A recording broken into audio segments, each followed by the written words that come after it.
Looks really well handled. This is a great spot to put it. I don't know if there's a better spot on Urzikstan to plop Superstore down on. There might be, but this is a good one.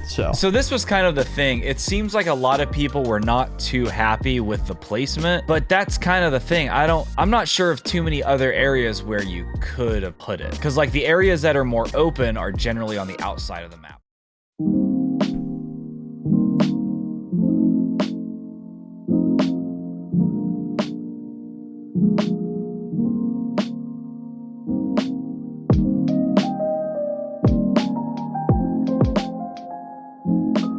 We are live, boys and girls. Welcome to the Dropshot, a Call of Duty podcast. The only one you need, by the way. Episode number, we'll get into that, 443.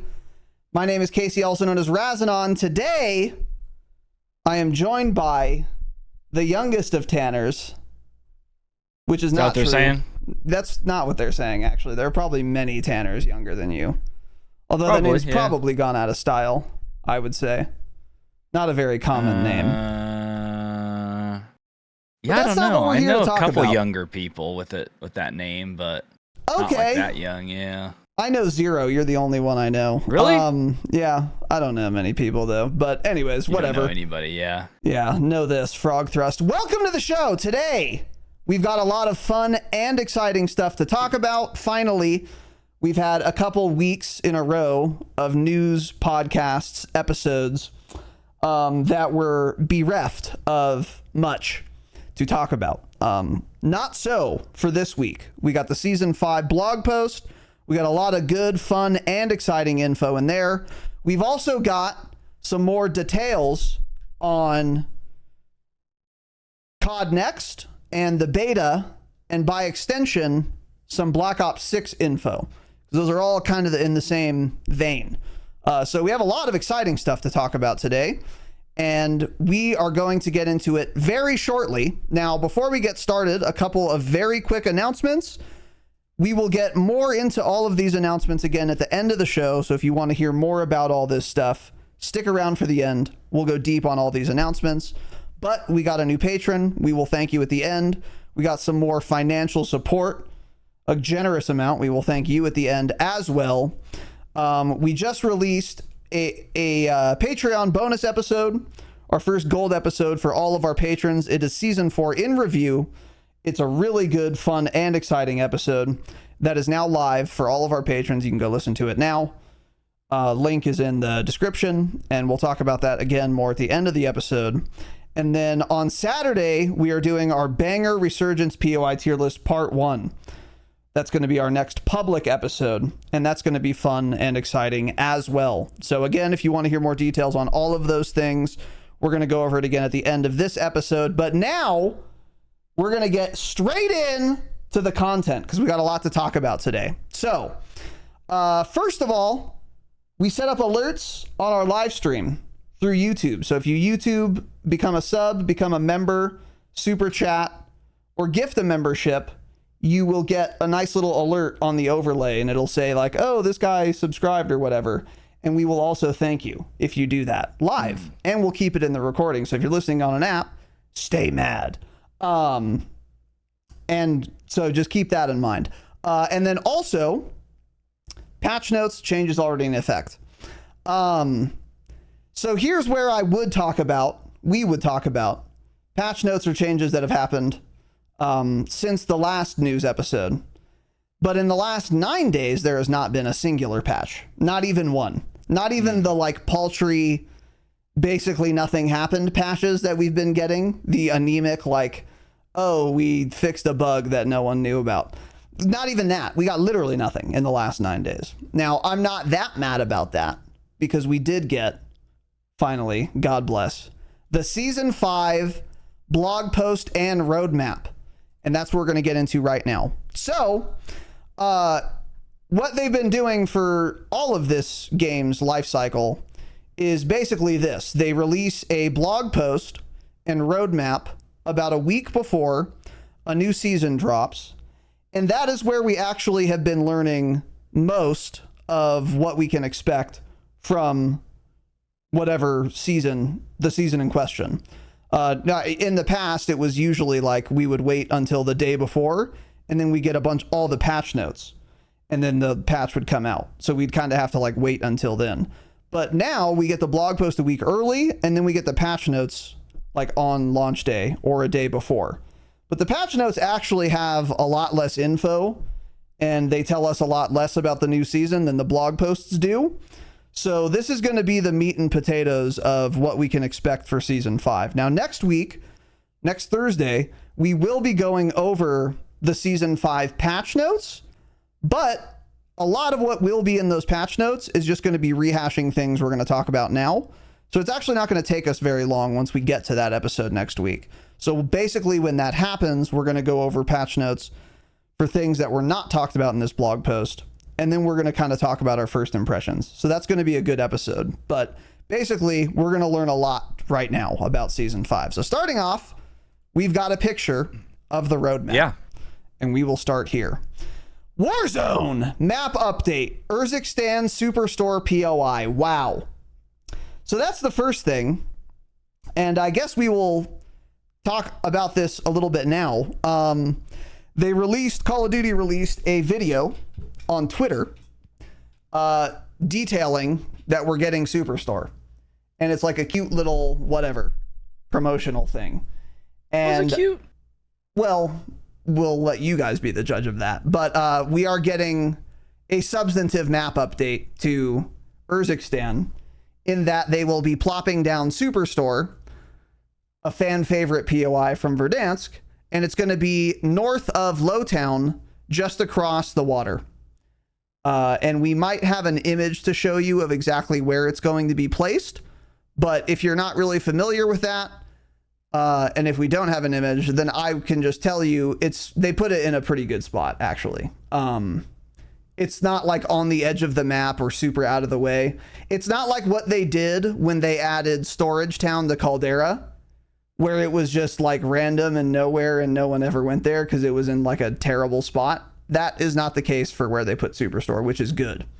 So real quick, while we're on the topic, we can take a look at the Superstore little video they did, if I can find it. Try to find it. Did you delete it, man? Oh, no, I found it. It's literally right there. I found it. So here is what Call of Duty posted. And you guys can listen and watch the video. And here we go. Hi there. If you're watching this, then you've been hired at the new Atlas Superstore branch in beautiful Urzikstan. Follow these nuggets of wisdom, and you'll be employee of the match in no time. It's like our Verdansk branch manager Kevin always says. The early operator gets the loot. When you arrive for your first shift, be prepared to slide to the next customer who needs your help. Wow. Someone loves their job. Sometimes working here can feel like a full-on war I actually zone. like this video, But I'm don't going to be panic. honest. Calm operators win. If you can't answer a question, simply stall for time. Yeah, who is this guy? He's goofy as hell. I don't Quick know. thinking. The sky's the limit at Superstore. Burnout is the #1 reason operators leave. Find time for lunch or coffee to clear your mind. Feeling ready? I sure am. Now get out there and have a super day. Which is pretty cool. So then it says coming in season 5. So yeah, basically they released this on the 16th, so a couple days ago. I think, which is when this actual blog post came out. And yeah, just kind of drumming up some hype for Superstore, and a lot of people are very excited about this. So am I, obviously. And there was a lot of info to kind of glean from the video itself, such as where it is on the map. People have figured that out, which I just talked about. And then, yeah, you could see from some of the little gameplay in the background, they added a horizontal zip going into like the second story back window, which is actually really cool. So I do wonder where you would be zipping from to get in there, because if the front is facing the waterway, there's nothing really behind Superstore right now on Urzikstan in that area of the map. It's just hills. So I don't really know what else they're going to add, but obviously there will be a horizontal zip. There probably will be more horizontal zips than that too. So it is going to play differently, of course, than it did on Verdansk. But people are excited about this. I'm excited about this. We talked about that actually in the Patreon episode that just went live today, our bonus episode. I was lamenting that we didn't get any really big map updates for Urzikstan with Season 4. But this absolutely fits the bill. I think this is going to change things tremendously. And it's going to create, at the very least, a super hot drop.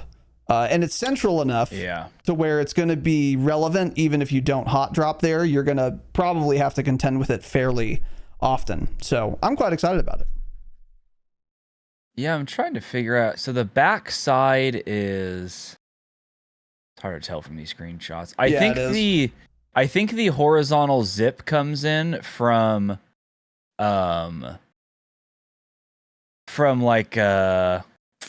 of those houses above farms along the river there where there's a buy station. There are a couple little houses and stuff. It looks like the zip maybe goes from the roof of one of those in a Superstore, because Superstore is pretty close to it. And it's like, it's not like we're just getting the grocery store. Like, that whole little area is built up. We'll look at it more when we go through the screenshots here. So we can just talk about it then, because there are a lot of screenshots they show us actually. Yeah. So we'll get more into that. So yeah, I don't want to spend too much time on the roadmap, because there's going to be more info on all this stuff. All of this there is, yeah. As we get into it. So, but going back to the roadmap real quick, still back to the Warzone section.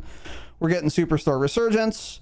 We're getting Supreme Resurgence on Rebirth mid-season. Okay. Redeploy drone beacon field upgrade. So we're getting portable balloon field upgrades. That'll be cool. Resurgence bounty contest public event. In season, we're getting elite contracts, and we can see a big game bounty icon, which is very good. And then also in season, we're getting a recon flyover public event. And there's going to be more details on all that we will talk about.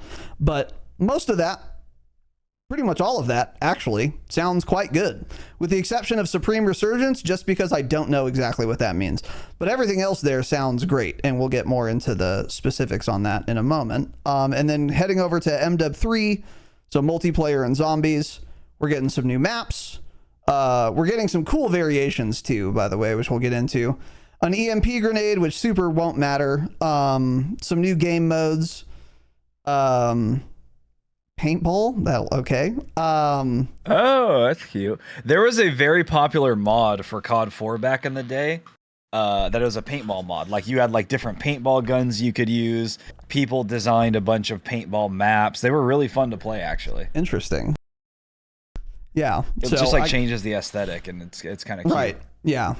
And then for zombies, we're getting the final story mission in season. If you're into that. Oh man, I'm excited to get to that. We're getting a new Dark Aether Rift, and then new classified schematics. So we probably won't talk more about that, but because we're waiting for good zombies, which will be BO6. So I'm good on that. But anyways, weapon operators and more. So these are things that are going to apply to both Warzone and multiplayer. We are getting a new AR. This appears to be the STG-44 from what I've seen on Twitter. It is. Why do they say new assault rifle, by the way, and then for the SMG underneath it, they say the name of the SMG? Great, super great question. Yeah, that's a good point. New assault rifle. Glad you pointed that out. The name of it, the name of it, it's actually a Remington new assault rifle. That's the name of the gun. Yeah. Maybe that's what they'll call it. Yeah, maybe it'll be that. And then anyway, we're also that'll be an AR. Yeah. So okay, and the STG, by the way, was designed in what? That was used in World War II, wasn't it? Yeah. So the old 80-year-old gun. Yeah. So got it. And then we're getting an SMG, and it doesn't look like anything real. It doesn't have a foregrip. Looks like it would be super awkward to use in real life. Although I'm not a gun expert, even though I did spend a lot of time in the Corps. And then we're getting an even older weapon than the STG-44. And patrons, I will be recycling this joke. The Spear, which is thousands of years old, actually. Yeah. I don't mean a spear designed by whoever, such as Antarkov. Yeah, I don't mean that. I mean a stick with a pointy part on the end. Yeah, that kind of spear. Yeah. The phalanx type spear. Yeah. So, okay. Stop adding melee weapons. And then we're also getting a compound bow. It looks That like. looks kind of cool. Which The old does look Torque kind of cool. 35. Yeah, so that's the Joe Rogan special right there. We're getting those mid-season. And then that's pretty much it for the roadmap. We're getting operators and events. And then they're doing a WWE collab. So there was like a Deadpool leak. That was going to be the collab for this season. That's what they were saying. Those people were wrong, evidently. And in fact, the collab is with the World Wrestling Entertainment or whatever. Did they talk about it for Deadpool? Really? That was the leak, and then Charlie Intel tweeted this week that like that leak was turned out to be wrong, and it's WWE instead. So yeah, so Cody Rhodes, Rey Mysterio. Yeah, is Cody Rhodes who that is. Rey Mysterio? I know that who name, Rey of course, Mysterio but is. Cody Rhodes, huh? Yeah. Who the hell is that? Yeah, we need Stone Cold Steve Austin. We need The Rock. We need The Undertaker. We need They couldn't Socko. afford them. Yeah, they could. Yeah, maybe not. So anyway, and then a classified silhouette, and then some aftermarket parts. Okay. So we'll learn all about that through this blog post. So, all right, moving off the roadmap here, scrolling down, we have so many words and big words and intimidating words, which I'm not reading. So a lot of words. I'm getting flashbacks. Too many words, big words. Overview, blah, blah, blah. Content summary. Here we go. Okay. Bait and switch. 2 new maps arrive in season 5. Deploy dockside on a hot Florida day in Bait and Yard. In Bait and Yard brings the fight to a desert junkyard, so just no punctuation there. Okay, thanks. In a new small-sized cel-shaded map. In addition, 3 fan-favorite maps receive a sketchy new cel-shaded look with the arrival of Cell Ship, Tunoxide, and Ink House. Spoiler alert, by the way, if you don't know what cel-shaded means, because I don't either, they look really cool. They look dope, yeah. They look really cool and neat, and I like it, and we'll get more into it. And then they write more words that I'm actually not going to read, so we'll get more into the details as we go on here. So, 2 brand new core 6v6 maps. Here we go. Starting with Bait. We're getting this at launch. It is a brand new core map. Thing. Yeah. It is 6v6, and it is medium-sized. And looking at it, we got some screenshots here. We have the overhead tac map view. They say medium-sized, but it is pretty small looking to me, honestly. It looks smaller than medium. Yeah, yes, it does. It does. It looks like, what's one of the new maps that was really good? Meat? It looks like meat-sized to me. Kind of, yeah. Maybe a little bigger, but... It looks cool. It's probably... So, like, yeah... It doesn't seem medium size. I do think, though, that the map's twisting layout probably would provide endless tactical opportunities for every play style. So that's cool. Okay, thanks for that insight, man.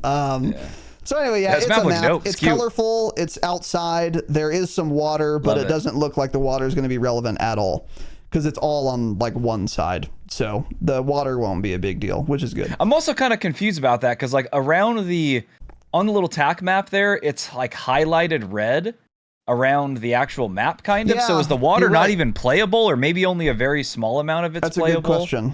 That's actually a really good point. Yeah. I don't know. So maybe there's no water at all, or it's just visual. So Cute either map, way, though. Great looks fun. aesthetic once again from Sledgehammer. Yeah, it pops for sure. And then another new sixes map we're getting is called Yard at launch. And this is brand new Core 6's small sized. This map, on the other hand, so Bait looked kind of small for a medium map. This looks small for a small sized map. This is like tiny. This is like a little bigger than Shipment, maybe, is what it looks like to me. It looks extremely small. It's like roughly square shaped, but it's not like a regular uniform shape. It is extremely difficult for me to tell how this would play looking at the screenshots. I have no idea. I would venture to say, if I had to guess, it would be decent looking at the tac map, because there is a lot of hardcover, but there are still some lanes you can like look down and stuff too. Yeah, so, they're kind of lanes, but they're not long lanes because Right. it's a smaller map, of course. But even then, there are kind of objects that break up those longer sight lines. yeah, It also looks like there's an incline to it, doesn't it? it Doesn't does even look totally flat. It do be sloping. Yeah. So maybe a very one-sided map then as well. Yeah, possible. Yeah. It's really hard to tell, in my opinion, from these screenshots, but it's another small map. I'm a big fan of small maps, especially late in a game cycle when I'm only just trying to like level new stuff. So that looks cool. And hopefully it plays well. So, and then now we're looking at some of the variants. So here is a picture of Cell Ship, which is the remodeled, or reskinned rather, version of a map we already have, Shipment. So they've been doing this season. Dope. And Tanner and I have both been big fans of how they've been doing this, because reskinning a map, I mean, it doesn't really change how it plays unless you like ruin the visibility or something, which they have not done. But especially this year, they've been reskinning maps, but integrating them into normal playlists so that I don't have to go to like the reskinned maps playlist and force myself to play Team Deathmatch. Instead, I can now queue for Dom only, for example, if that's what I want to do, and I'll still be able to experience some of the reskinned maps, which I think is very cool. Yeah. That's probably going to continue. And on top of that, the reskins they've been doing this year have gone bonkers. They're all really cool looking and well done and extremely involved, like really big overhauls, like the zombie ones or whatever, like the biochemical explosion goo ones or whatever. They like really changed the map. Or how they put a bunch of like astral jellyfish on what is that map? What's the map? The old map. Jellyfish with the fuselage in the middle. Oh, it's Scrapyard. Scrapyard, yes. Like that is a crazy reskin. It's like you're all of a sudden in outer space. There's like big blue jellyfish everywhere. It's really cool.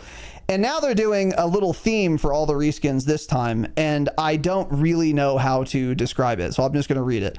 Deploy to a cell shaded, and that's spelled CEL-shaded, version of Shipment, where multicolored containers and the bright blue sea add vibrancy to the intensely chaotic map. Animations take on a new life too, the bright sun shining a light on every little detail. So the way it looks, I recognize the art style. You guys have all seen it before. Yeah. But I can't describe to you what it is. I'm not artistic. Yeah. I'm acoustic maybe, but not artistic. Don't know what it's called, but you've all seen it before. And it being on a playable map, and the gun animations, like your muzzle flash gets changed to this too.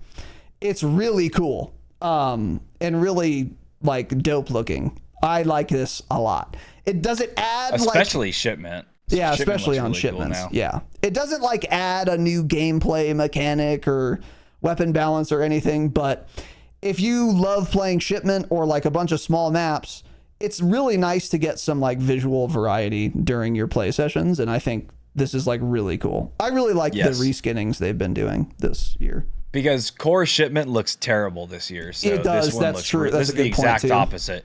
Extremely bright, vibrant, blue sky. Looks really dope. Yeah, what I keep thinking when I'm looking at the Sims or at the first Shipment screenshot is it reminds me of The Simpsons because of like the colors and everything like that. Yeah. Kind of just like the art style somewhat, but sort of. Yeah. It looks cool. I just don't know how to describe it, but you guys will see when it's almost like a comic book, but it's animated. Yeah. That's more obvious for this next map, Tunoxide. So this is the same thing, a cell shaded reskin of the map Rust. Rust is a terrible map, and it's a terrible looking map. In this case, it's not terrible looking. It looks really cool, actually. It looks like a comic book version of Rust. Yeah. And it's at night with a very bright moon in the sky. This is really cool looking. Does it make Rust a good map? Probably not, but it looks really cool. So you guys can take a little look here. I'm not going to read the description anymore.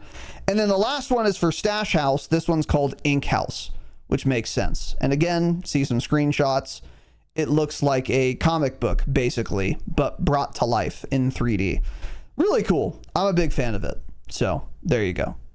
All right, so moving on from there, multiplayer modes. So we're getting some modes. Not going to spend too much time on this, but one of them is called Slam Deathmatch. this is coming mid-season. This is relating to the WWE little partnership they're doing for this season, I guess.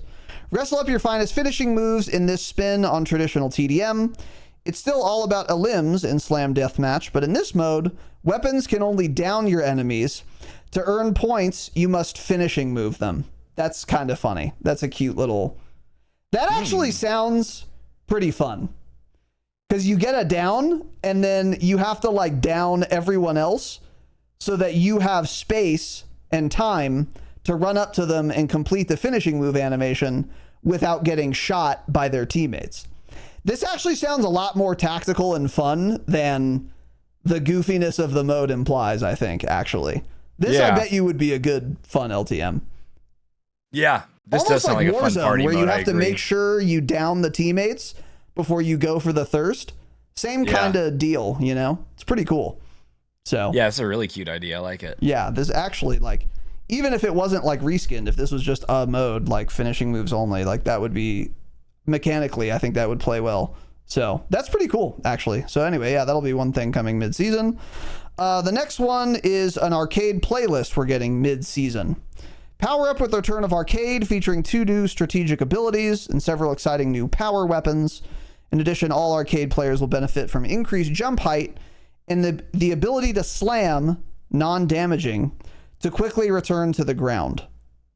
So basically you'll jump higher, and then you can like hold a button and you will like give yourself hypergravity so you land faster. That's what I'm assuming this means. I'm not going to read all the details on this. This mode sounds too goofy to me, but if you're into that, that sounds kind of fun. And then CoD Warrior will be another game mode we're getting at launch. And here you can see, by the way, what playing on a cell shaded map looks like. It even makes your operators look like they're comic book drawings. I don't know how you do this, by the way. How do you dynamically change all the operator skins to look like they're drawn? Like, it must be like a filter or something. I don't know. It's really cool. But anyway. AI. Fire the art team. Hire AI. Yeah, hire AI. Yeah, fire more devs, actually. Humans. Yeah, especially if they work at Infinity Ward. CoD Warrior is a new mode that puts 3 teams of 2 to the test in a series of randomized quick-fire mini-games. Every round wins 1 point, and the first team to reach 5 points takes the game. Be prepared for a mini-game mayhem. Round timers will range from 15 to 90 seconds, and all of the mini-games will be weapon-based and give operators 1 life with no respawn. Okay, so it's like a little mini tournament each match. That sounds cute, too.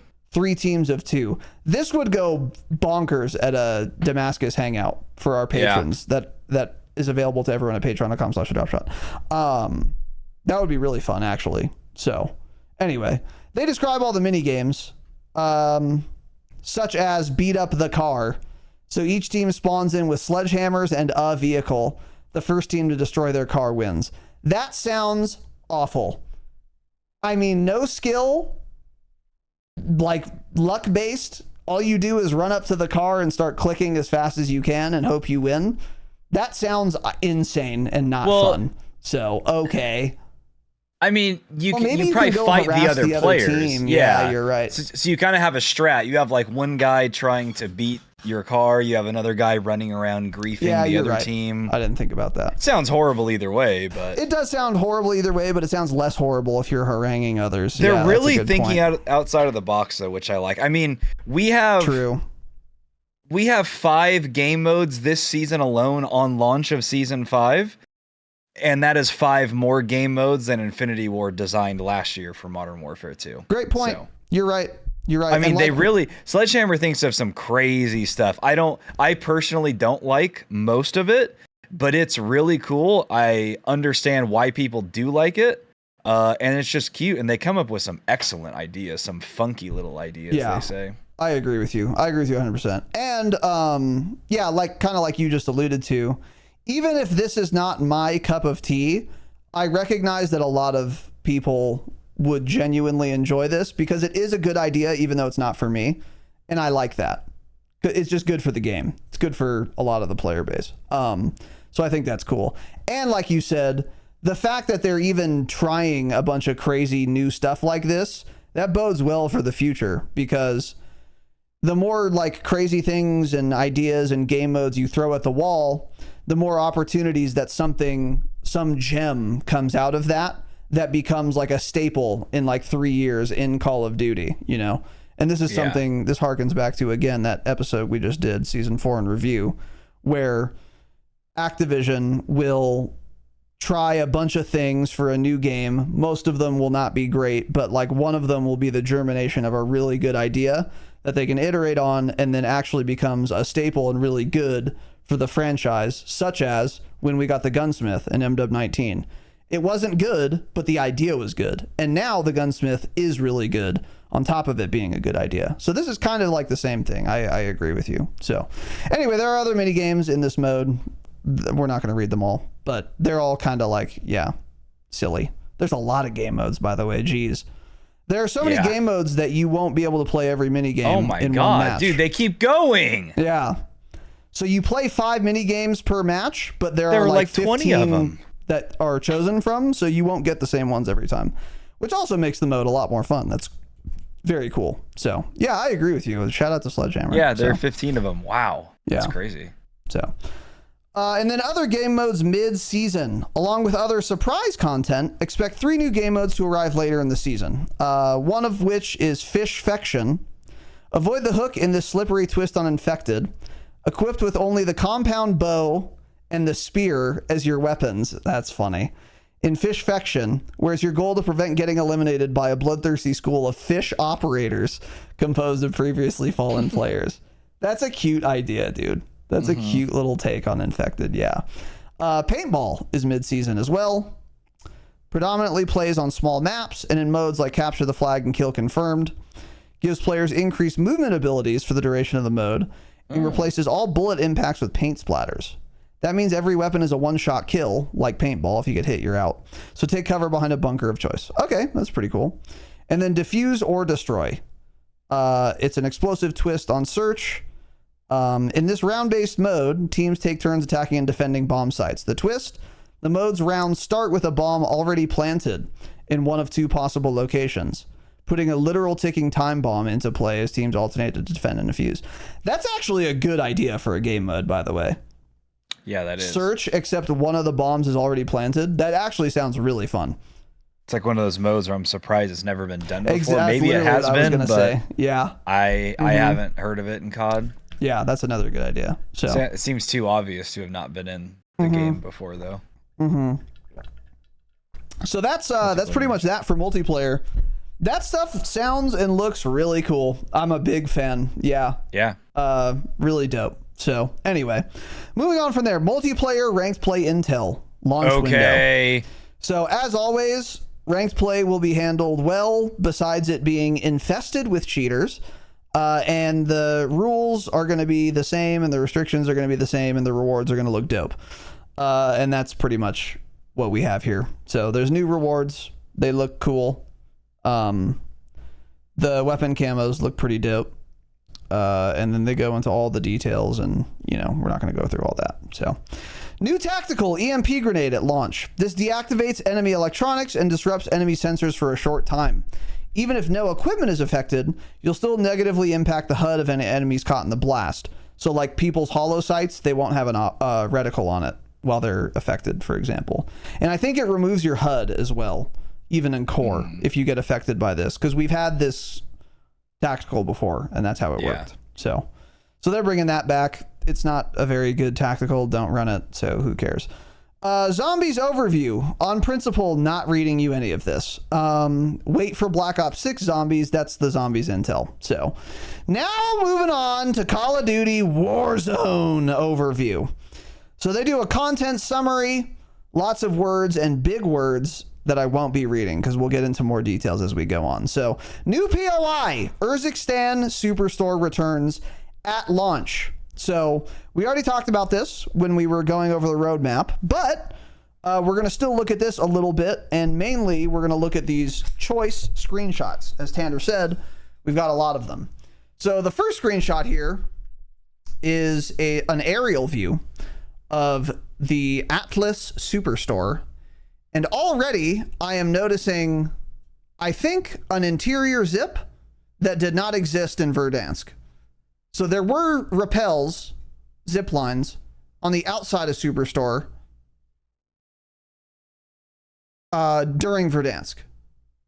But I don't recall any zips that went from the inside that you could take to the roof. No, I don't think so. Even think this one on the existed. front of the building, there wasn't one on the front there, was there? I think there was, actually. Was there? Okay. Yeah, I think there was. I'm not positive, though. But regardless, I would be shocked and awed if there were not more vertical zips in Urzikstan Superstore than there originally were on Verdansk. Oh, because yeah. they've been adding zips to like everything they've brought back, like Rebirth and all of that. And that's not to mention they will also be adding at least one horizontal zip. So there's going to be a lot more ways to get up on that roof, which is a good thing in my opinion, because this makes camping not as effective, which is good. So anyway, there's the first screenshot. They write a lot of words about it. We don't need to talk about it, but here's a couple other screenshots. So in addition to the Superstore itself, like the structure, the building, we're getting like the whole POI. We're getting the same front parking lot with the like shaded parking spots, just like we had in Verdansk, and it looks like to scale. So you're really getting more the cover and whole stuff now. There's a lot of like sea cans and whatnot. Some more vehicles, maybe. Yeah, maybe. So we're getting really the whole Superstore experience that we had. It's not just the building, it's the parking lot outside of it as well, which is good. I think that's a good thing.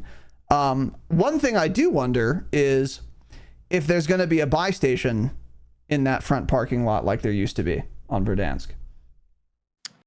There's got to be a buy station at the POI, so I would assume so. I can't see it in any of the screenshots. I don't see it here, yeah, but not a huge deal. But anyway, yeah, that's I'm sure there will be one thing that stands out. And then here in the bottom left, it's small, but we can see an overhead view of the entire POI. So you can see the building, you can see the parking lot, you can see the backside, and then you can see the waterway, and how you kind of get there. Yeah, and once again, this is just northeast of Lowtown, right across the water. So it's pretty close to Lowtown. And so like, and look, if you're at Lowtown looking towards it, you're looking at the back side of it, kind of like the back corner. So you're not looking at the front parking lot, you're looking at the back side of the building. Yeah. Which I guess, I don't know. I guess I kind of expected it to be angled differently than it is. I agree. I did not expect it to be really angled matter. this way. So that's where that horizontal zip comes in. It's because you can see in that bottom left picture, it comes from one of those houses right there that I was talking about. Yeah. Okay. Yeah. So if you walk out of the front door of Superstore into the parking lot, you will be walking north. Yeah, you'll be like facing like military pop off. Yeah, exactly. Like in between those, basically. Right. Yeah. So there you go. Okay, and again, I think that's a pretty good spot for it. South of Orlog military base, north of Lowtown. Yeah. So like in that bottom left picture again, looking out the front doors off to the left. Oh, it looks like they've built like a train platform there now too. See, so there's like platforms on each side of the train, and then on the other side of the train tracks, there is another little parking ticket lot. Station. Yeah. Yep. Yeah. So probably a little I wonder if that's a building or just a flat platform. It could be one of those little like train stops that they have in other areas too. Yeah, like an enclosed one. Yeah, it probably is. Yeah, those little 2-story houses or buildings. Yeah. That'd be cool. I think that's good, yeah, because you want some other little structures surrounding the store itself so that you can approach the Superstore without just getting gunned. So adding some extra hardcover on top of just the POI is a good idea, and it looks like they did that, like you just pointed out. Yeah, so I'm excited. Oh, you can actually see the thing in the bottom right screenshot, Tanner, next to the A, to the left of the A. Oh, okay. You can see it right there. So it's just a covered train platform. Yeah. Okay. Yeah. It's not like a building. Got Still it. some cover though. Still some hardcover, so that's good. So yeah, looks really well handled. This is a great spot to put it. I don't know if there's a better spot on Urzikstan to plop Superstore down on. There might be, but this is a good one. So this was kind of the thing. It seems like a lot of people were not too happy with the placement. But that's kind of the thing. I'm not sure of too many other areas where you could have put it. Because like the areas that are more open are generally on the outside of the map. Farms, somewhere by Orlov, somewhere Exactly. in Popov maybe. And you but want none this of to be those more make central, sense. yeah. If this was like Caldera with Storage Town, they would plop it right on the hill north of Cargo in a very random spot just in the middle of the hill. Yeah. So what I had originally been thinking a long time ago, or when we started hearing rumors about Superstore, I thought in downtown where the little market area is, just east of the soccer stadium, I thought that would be a perfect spot for a Superstore. It would have fit well there, would have made sense, like a supermarket in downtown on the edge of it. But that area is already very hot.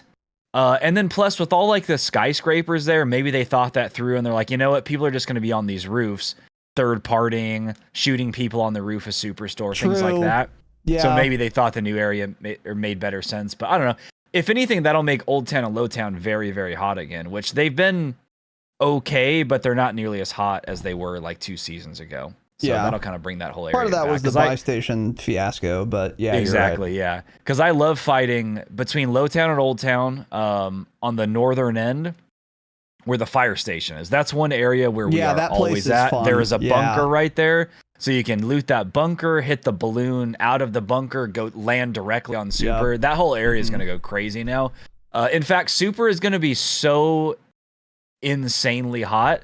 Probably the hottest drop spot we'll have seen in, I don't even know, since peak on Caldera, probably. Yeah, I would say since peak. This is for the first week of season 5. There will, I'm not kidding, probably be 60 people landing Superstore, maybe even more. Yeah, like it'll be like actually. literally half of the lobby. It'll be outrageous. Lobbies are also going to die off really fast because of this. So yeah, the game's going to feel a little weird. It'll normalize after like the first like couple days, like you said. Yeah, but I agree with you. And yeah, that's a good point, by the way, about like, oh, they should have put this by other like buildings or like other POIs, like, but exactly like you said, Superstore is a big building, but it's not tall, and it's not taller than a lot of other buildings that are on Urzikstan. It's in fact shorter. So like if you put this, you know, in like downtown, it would just be terrible. You wouldn't be able to go on the roof.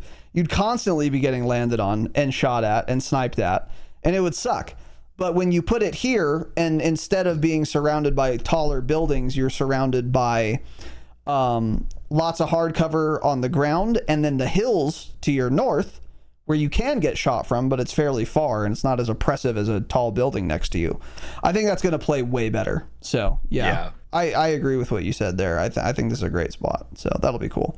Anyway, here we have some more screenshots. We can see in the top left of the second set, one of the horizontal zips going into the window here.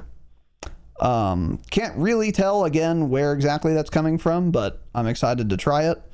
And then another view of the parking lot. You can kind of see, you know, what's south of it here. And then, yeah, some pretty uninteresting ones. And there's also, by the way, on the roof, you guys can see in a couple of these like solar panels that are sloped. So the roof isn't just like a flat roof. So if you're on the roof with another team, which you will be, because it's going to be super hot, it's not just going to be like, okay, we're going to shoot each other until someone's dead. There's actually some cover. There's the AC units, and there's these like sloped solar panels you can take cover from. So that's good as well. The roof of Superstore is not just some flat kill zone. There is a good amount of cover up there to actually play the game, which is good. So, but notably, by the way, those slopes, which could amount to nasty head glitches, are not at the edge of the roof. So you're not going to be able to like shoot down into the parking lot on the most disgusting head glitch of all time, which is also good. You'll be on the flat roof at that angle, so you can be contested from the ground, although you'll still have an advantage. I really like how they've designed this. It looks like they've thought it through a lot, so excited to play it. Now we have some pictures of the inside of the Superstore.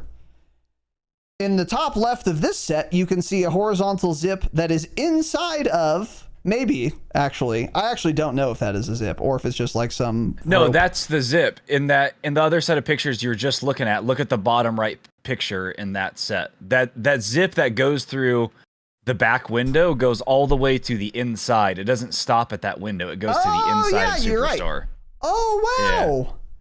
That's why I did not expect that. Which is kind of interesting. So if you're like, so you can hop on that zip inside of Superstore and completely get out of the building that way, which is interesting. You don't have to get all the way up to the window. Yep. And because you can bail at any time, this isn't a big deal. Because like if you want to go into Superstore, I'm usually going to bail like right when I get in that window to like not get just dumped by someone in the store. But you don't have to. You can keep going in deep if you want. That's actually really cool. It's a neat idea. Get in deep, man. Get in deep. Yeah. So anyway, back to here. This set of screenshots is the interior. It looks brighter inside than it used to. I was going to say it looks pretty visible. Yeah. Very vibrant. Love it. Looks pretty visible. This was an issue on Verdansk in a lot of areas. Super dark corners. Yeah. Especially going out toward the parking lot. That whole area was super dark. The front door was really bad. And hopefully that won't be a problem here. So that's good. And then another set of screenshots of the interior again. Nothing really super interesting to talk about. Looks kind of the same as it did. You can see Verdansk, that zip going up to the roof in one of those there. So it kind of just looks like it's on one of the random aisles. Yeah. Kind of an odd placement, but. Yeah, but whatever. It works. Yeah.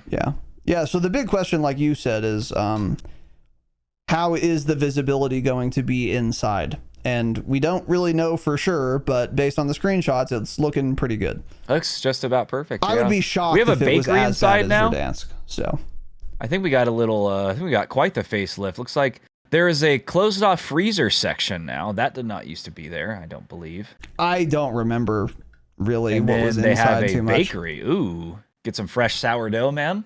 Get a little scone. Well, scones are good. Anyways, so we're getting Superstore. I'm excited. Yes, looks dope. I think we've very, very good. I think we've covered that. So, Call of Duty Warzone modes, features, and public events. Wow, Superstore Resurgence. This is coming to Urzikstan at launch. I'm not going to read this because I know what it is. It's going to be Resurgence on the Superstore POI. But it's very small. Yeah, 10-minute matches, 28 players. Oh, that is really small. Wow. So that would actually probably be really fun. That would be really fun. And that would be a really good way to get reps in at that location and learn the building. Because if you're playing big map, you will be fighting people if you ever want to go here. So it's a good idea to get acquainted with the map if you I don't know, care about your win rate or whatever. So this is a good little mode. I don't know how you regain. This is a mode where they need to let you spawn with your loadout, and it doesn't sound like you do. Yeah, that's a great point. 10-minute match.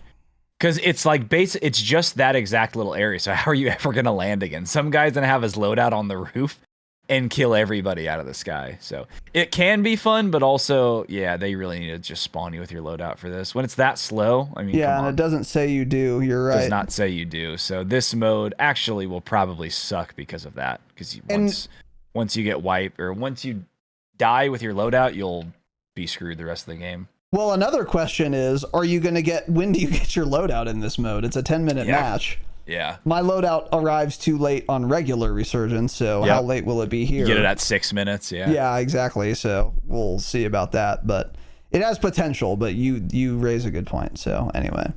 And then we're also getting Supreme Resurgence on Rebirth Island. And this will be coming mid-season, not at launch.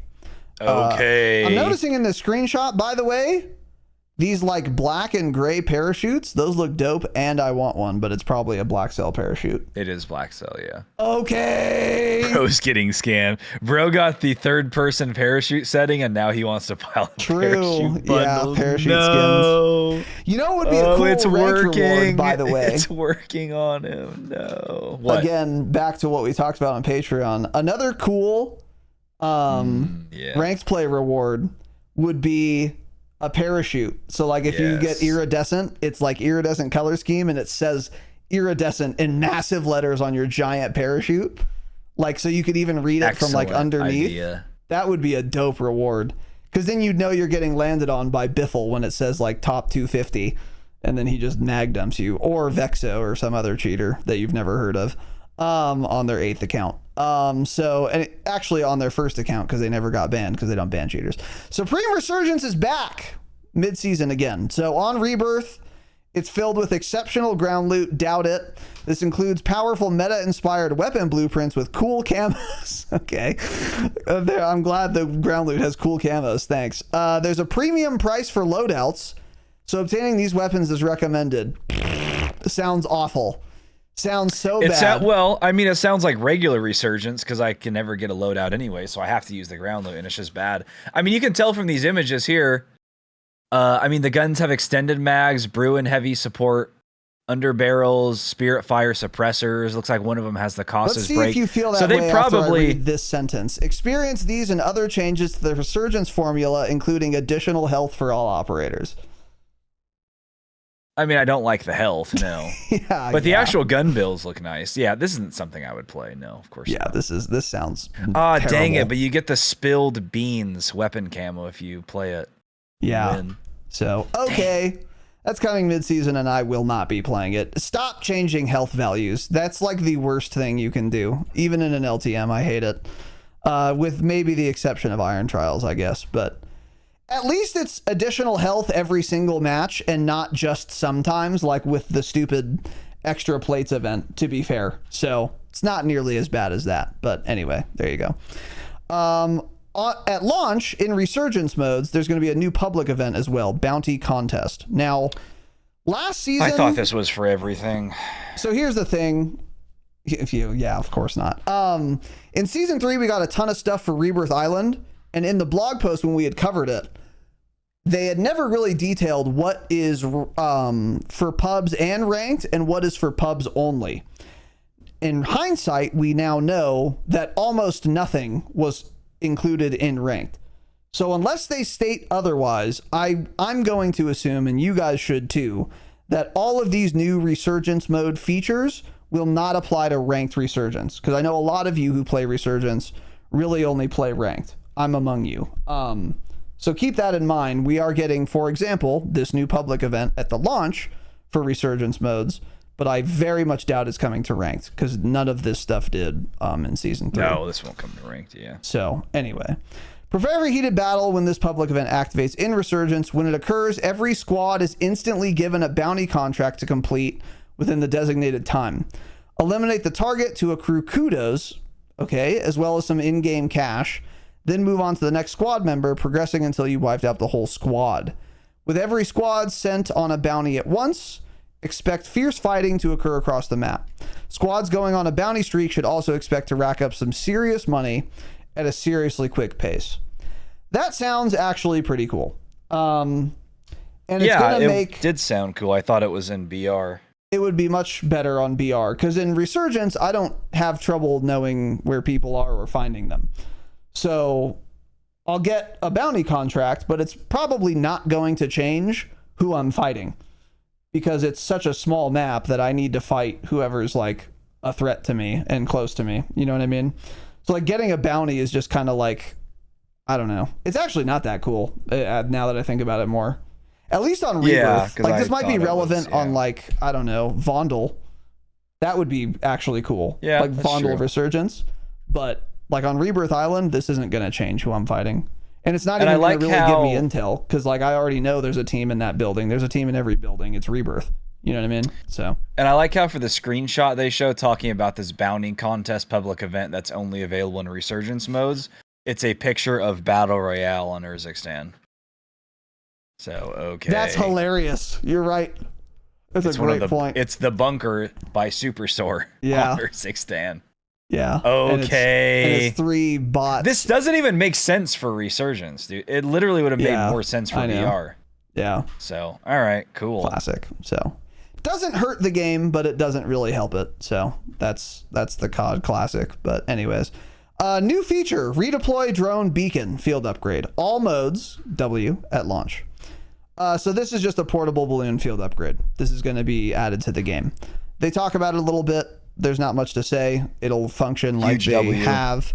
This is really good. It'll be very impactful. One big question I have, which is not detailed here in this blog post, is will these be purchasable at buy stations?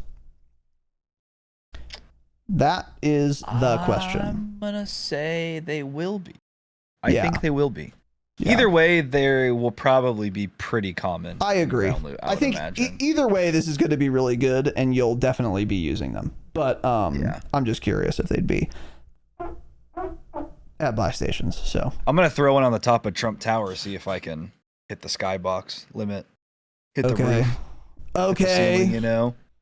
And then a new feature we're also getting for all modes, but this will be mid-season, is called Elite Contracts. So complete Elite contracts earn a variety of rewards listed below. The Elite contract is no easy task. The time given to complete one is reduced compared to a normal contract. That's interesting. Providing you prove your mettle, an Elite cash drops into the AO with bonus XP, cash, and one of the following is guaranteed. This is really interesting. Foresight, multiple redacted weapons, specialist, or an advanced UAV. Wow. And differently than the Elite contracts we've seen in the past is that instead of... So the only Elite... So in the roadmap, when it talked about Elite contracts, it showed a picture of a big game bounty icon. So they don't actually tell us right here what Elite contracts are. But we know that at least one of them will be a big game bounty contract. And we've had those in the past. And what made it Elite was that it targeted the best team in the lobby. So it made doing the bounty harder because you'd have to kill the team that has the most kills. So you have to kill a harder team. That's what made it make sense that the rewards were better for a big game bounty contract than a regular bounty. And the rewards for a big game bounty contract were, as soon as you complete it, it functions like a normal bounty, except the target's different. And then once you kill them, you get money just like a regular bounty, but also you automatically pop an advanced UAV. That's how it used to work. This is different because, number one, in addition to big game bounties, this implies there will at least be one other Elite contract. I don't know what else could constitute an Elite contract. I'm very curious what they'll add in this category besides big game bounties. And then number two, a difference is, instead of just automatically getting advanced UAV sweeps, once you kill them, it's like finishing a most wanted where the crate drops out of the sky. So you're going to actually hang out for a second, open the box, and then you get one of these 4 rewards that you can pop at your leisure. So you could argue this is better or worse, depending on, I guess, your preference. If you're a really high skill player, you would probably say this is better, because if you get Foresight, you just pop it right away. If you get Specialist, you just equip it right away. But if you get Advanced UAV, you can opt to hold that sucker until late game, where you're really going to be able to squeeze the most benefit out of it. So I think that's actually pretty interesting. And my biggest question is, what else is going to be an Elite contract besides a big game bounty? I can't think of anything. It must be a new I thing. kind of just took it as literally it's the same contracts. You pick up an Elite contract and it's a random contract. And literally the only difference is you have way less time to complete it. Yeah. Because it says the time given is reduced compared to a normal. But even that is like stupid, because it could be incredibly easy if it's like a recon contract, because you know where those are going to go. Imagine a spy drone. It takes like 5 seconds to do that, and then you can get advanced UAV or Foresight. That would be crazy. But you're right. I think that is what they mean. Yeah. I don't know. That's what I figured. Yeah, I think you're right. I actually do think you're right. So maybe we're not even getting big game bounties. It's just going to be Elite bounty contracts, and it's the same as a normal one, but you have less time to do it. Yeah, that's a very good question. There are still some questions here on how this is going to work. Because if it really is you just do any contract, but you have less time to do it, that means a lot of people are going to have Foresight, Advanced UAVs, and Specialist. Which isn't the end of the world, I guess, but that'll be pretty weird. So we'll see how that goes. Yeah. But anyways, that's coming mid-season to all modes, by the way, not just Urzikstan. So how would that work on, like, Rebirth, too? Like an Elite spy drone on Rebirth? That's so free. So, yeah, I don't know. We'll see. Anyway, new public event, Recon Flyover, will be happening in all modes mid-season as well. Dude, these are all mid-season. Come on, man. Give us something. a lot of well, we're getting the Superstore at launch at least. That's something. So, but anyway, yeah. There's no place to hide during a recon flyover, so get out there and fight. When this event is activated, 2 waves of advanced UAVs highlight scanned operators as red player arrows, with the recon zone shown as a red circle in your minimap, and fly towards them. If you're caught in this recon, you'll be exposed to other players. Use the intel to reassess your plan, seeking the best ground to get engage imminent danger. This is an interesting idea because it's not going to highlight everyone, and you will know where the advanced UAV sweeps are taking place, as indicated by those red circles. So if it's like coming toward you or whatever, you can either keep camping in your building if you're willing to expose yourself, or it'll like force you to move off or move somewhere else. I think it's kind of a cute little idea. I don't think it's going to be that big of a deal though. And I do wonder once this hits the game, if it's going to be a guaranteed public event. So it happens every match or not. I don't know how they've been doing that lately. Yeah, I don't think it would be guaranteed. I'm not sure, but that's my just like guess. A chance. Yeah. So I don't think this is like a really huge deal either way, but yeah, it's going to be coming to all modes mid-season. So there you go. And I wonder how Call big of Duty, the area is going to be though. Cause like when I first read this true. too, I thought it basically said it was going to send an advanced UAV across the whole map. But so it's in red circles. If it's like, I don't know, the size of like half of Lowtown or something. I mean, it's something, but that's not very much. I want one advanced UAV circle to cover like half of downtown, basically. Or like, yes, like say you're looking at farms, like I would want that advanced UAV to cover the entire POI pretty much. So that could be cool because it could theoretically speed up mid-game a lot, which the game needs, and it's certainly going to need even more once Superstore drops because everyone's going to go there and everyone's going to die early. So I think this could be pretty impactful on the game depending on how large that zone is. Because I know, like, thinking from my perspective, if we're playing and we're in like downtown and you know, one of these is popped and it's at like Old Town and we see quite a few people at Old Town, we're immediately hitting the balloon and going right towards those players. So like even for us, that would help speed up mid game for the way we play. Because otherwise, if that's not happening in Old Town, we're more likely to kind of just jump around downtown, look around there, do things like that, eventually make our way over. But if you start seeing a bunch of people on these advanced UAVs, you're going over there. And obviously other teams on the map will be doing the same thing. So that's going to lead to like a mid-game hot area. So I think these could be very impactful. But yeah, if the zone size is very small, then it just won't matter at all. Yeah. Yeah, that's a good point. So we'll see how that plays. But I think either way, yeah, irrespective of the size, this is going to matter a lot more on every map besides Urzikstan, because even small circles on like Rebirth are going to be pretty big actually. So yeah, we'll see how that goes. But moving on from there, Call of Duty Warzone Season 5 ranked play resurgence. And that's it. So if you were holding out hope that we would be getting big map ranked this season, then you can stop doing that now, because we're not. And I don't believe they've even said anything, even in this blog post, about a timetable on when we're getting big map ranked. We're going to go through right now and see, but at the very least, ranked Warzone is going to be resurgence only on Rebirth still, for season 5 launch. Okay. So besides that, again, kind of just like multiplayer, we're not really going to cover anything because there's not really anything new to cover. They just go through all the rules, and the rewards and stuff. So again, the rewards look,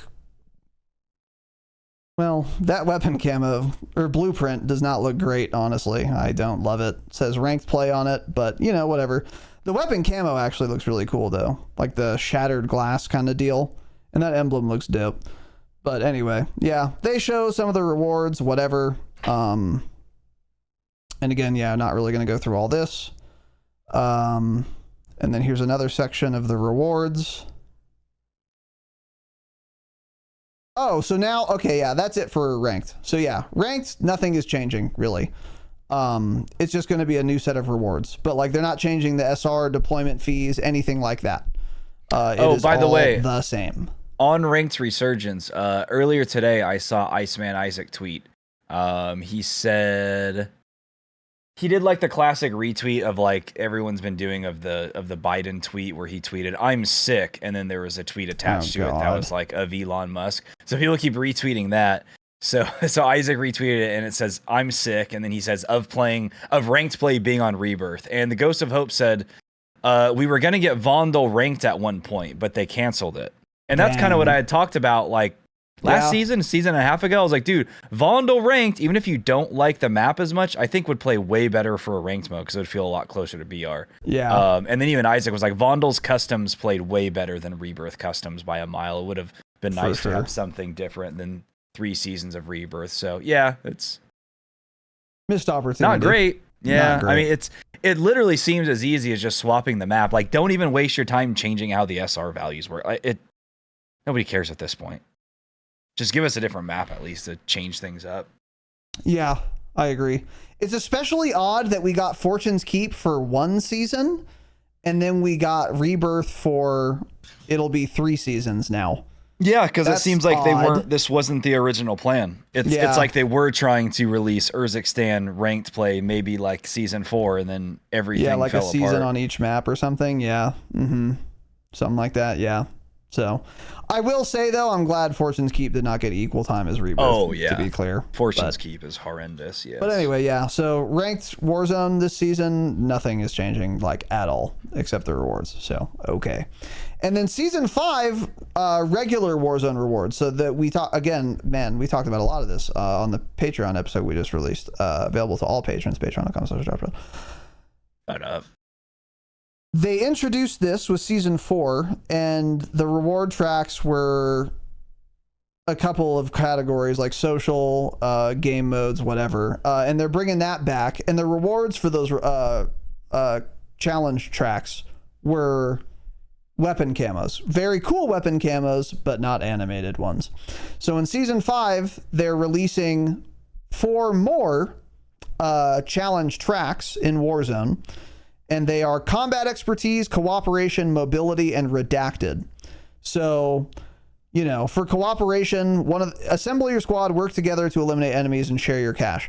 So, like, challenge number 1 is going to be like get 50 assists and BR or plunder. And then challenge 2 is going to be buy your teammate back 20 times or something like that. And then if you complete all of those in that cooperation category, you will get a weapon camo, and it probably won't be animated. It wasn't in season 4. So they're releasing more of those reward things this season, which is cool. And there are 4 challenges in each category, a reward given after completing every challenge. So it is still a weapon camo again. They name them Iron Ore, Rose Quartz, All Speed, and Decipher are the name of the weapon camos. We do not have pictures of them, unfortunately. But here's something new. New to Season 5, players will also earn a Mastery Reward weapon blueprint upon completing all 16 challenges.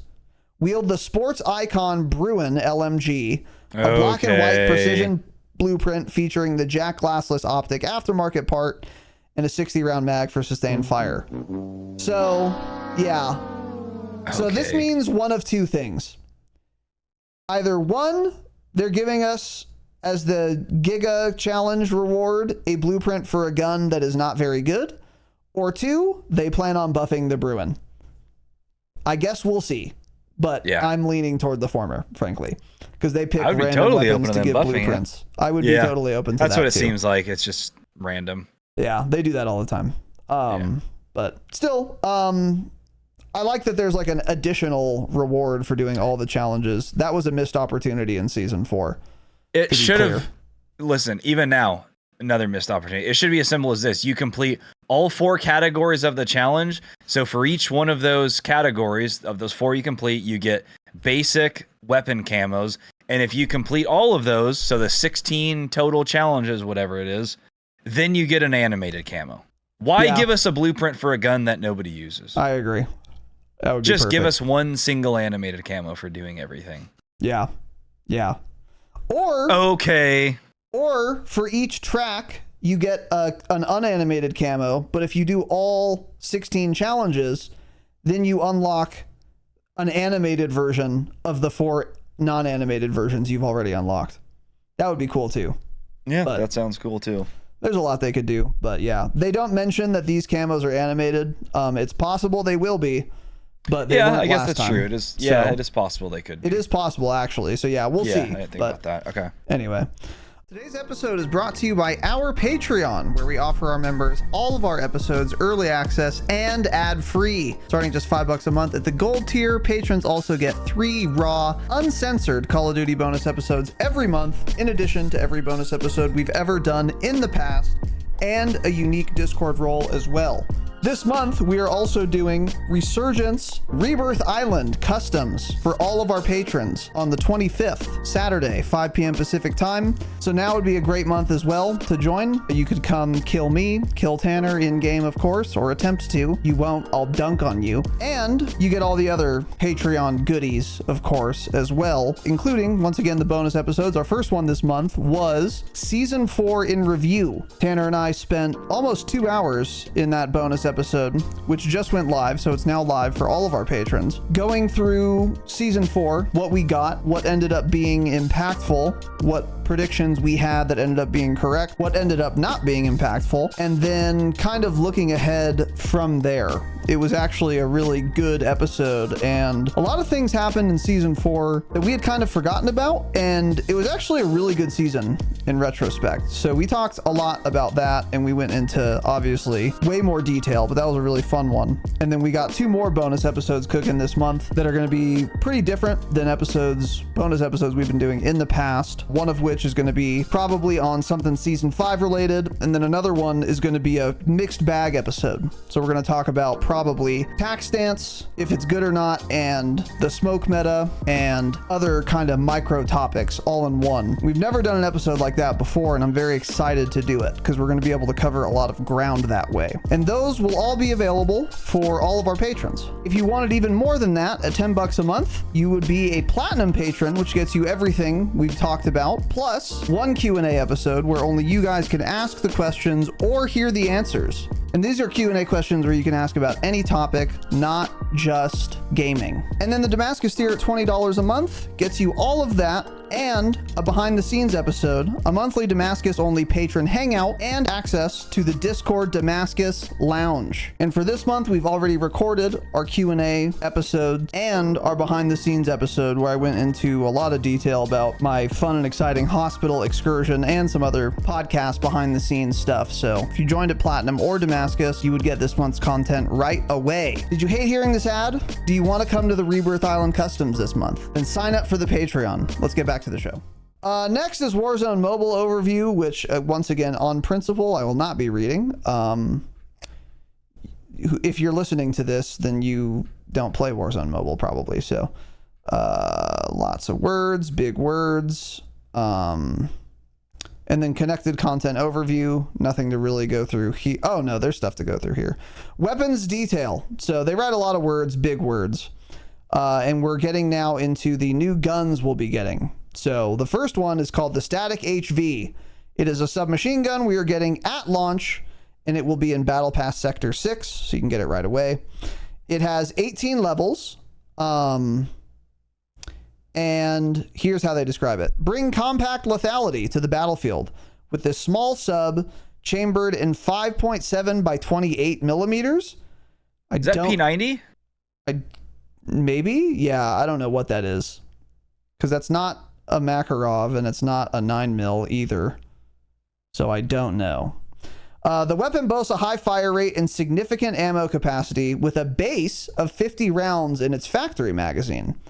That's pretty cool. Like a bite-sized LMG, the Static HV keeps on firing through even the thickest of fights. Overwhelm your opponents with a hail of fire and use Gunsmith to specialize in hip fire, tac stance, or ADS. Try different ammo attachments, blah, blah, blah. Okay. So, yeah, they also describe it as a close quarters needler. So, I think it'll be similar to the Horus, if I had to guess. Yeah, it looks that way, because it looks like a little guy. It looks like a little guy. And the high fire rate, yeah. High fire rate.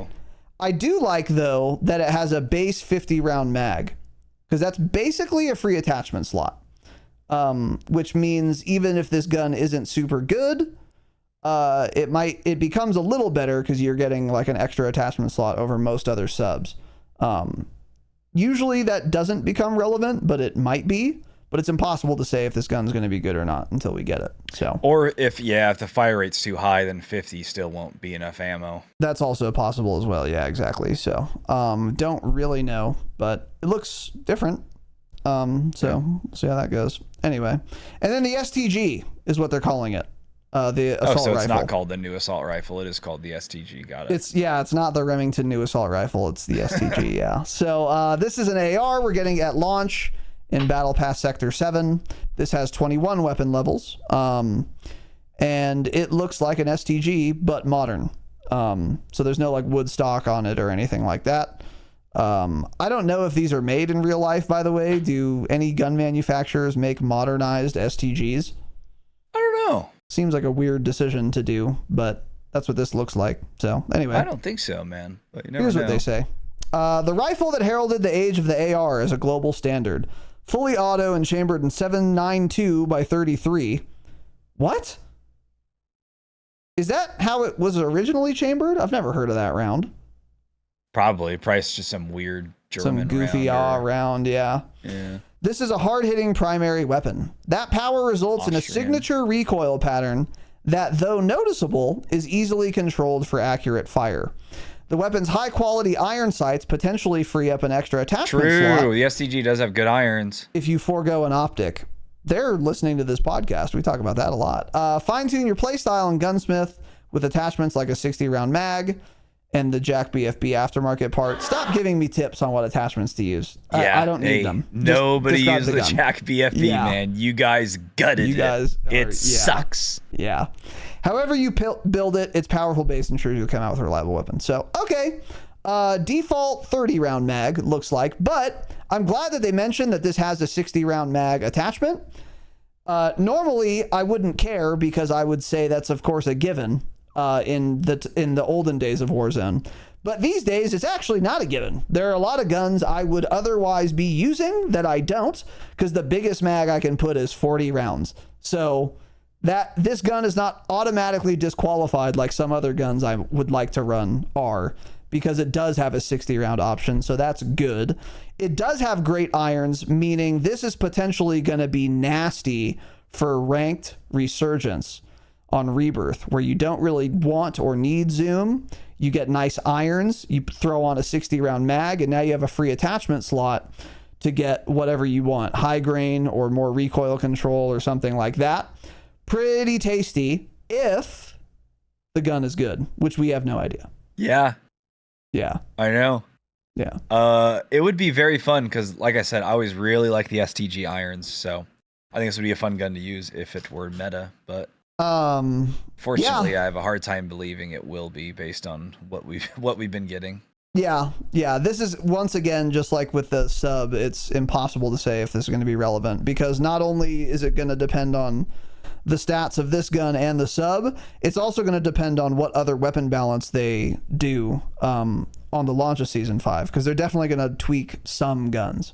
In addition to releasing these. So we'll keep you guys posted, but luckily the good news is these both have potential to be in the meta. They're not auto disqualified. That's good. So we have a chance. So moving on from there, a literal spear. Dude, you can throw it. Oh, really? It's throwable. Yeah, this actually sounds kind of cool. Yeah. You get 3 of them. Fight like the ancients with a throwable spear. This actually sounds a lot more fun now that I see that. Okay. Maybe this will be meta in Warzone, dude. A one-shot spear. With 3. Yeah. And they can be retrieved. I don't know. It could be pretty good. Yeah, that's pretty crazy. I can't wait to get just pinned to a wall and put in a TikTok. That'll be fun. So, okay. At least you can throw it, because all the melee weapons are just reskin knives, but this one isn't, so that's pretty cool. And then we're also getting, again, the compound bow, the Torque 35 mid-season. It's going to be in the launcher category, so for the 2 of you who are still doing your camo grind, this is going to be way easier to get gold than the rocket RPG. What's a rocket? What's the grenade launcher? Grenade launcher, yes, which is what I said. So it won't be easier. Well, it has 6 levels, and it's a compound bow. I don't know, whatever. Anyway, wield a compound bow with 20 retrievable arrows. We've seen these before. I'm not reading this. It's a bow. Yeah, it's a bow. Yeah, whatever. There's going to be explosive tips. You can whatever. And then we're getting 6 new aftermarket parts, which is weird because we usually get 8. And these are going to be at launch and in mid-season. What? Is this a shorter season 5? What's up with that? Does that imply an abbreviated season 5? Have they run out of ideas? Well, hold on. So when's the season coming out? So the 23rd. So 1, 2. Huh. Interesting. They're either running out of ideas, which I don't think they are, because they get real creative. Look at all those mini games they came up with. This studio doesn't run out of ideas. So more likely, I think what this means is they don't want to have an aftermarket part, because every aftermarket part they've added, they give you 1 week to do. I mean, you have unlimited time, but they have the new aftermarket part be the weekly challenges based on the name for a week. And then the reward is the aftermarket part. So if they used to do 8 every season because there were 8 weeks per season, basically. And now they're doing 6. So are they going to have like 2 weekly challenges or whatever where there's like no rewards? They've done that before, but not for 2 weeks, only for 1 week. So like the 8th weekly challenge for a season was a terrible weapon camo, for example. Or no, it was the 9th weekly challenge, actually, because there were still 8 aftermarket parts that season. But why would you do 6? I think it implies that season 5 is going to be a shorter season, honestly. Or and it could be something tied to like BO6 launch or some stuff like that. Yeah, it's going to be something tied to it. Maybe so like 6 weeks from launch day would be like September 3rd.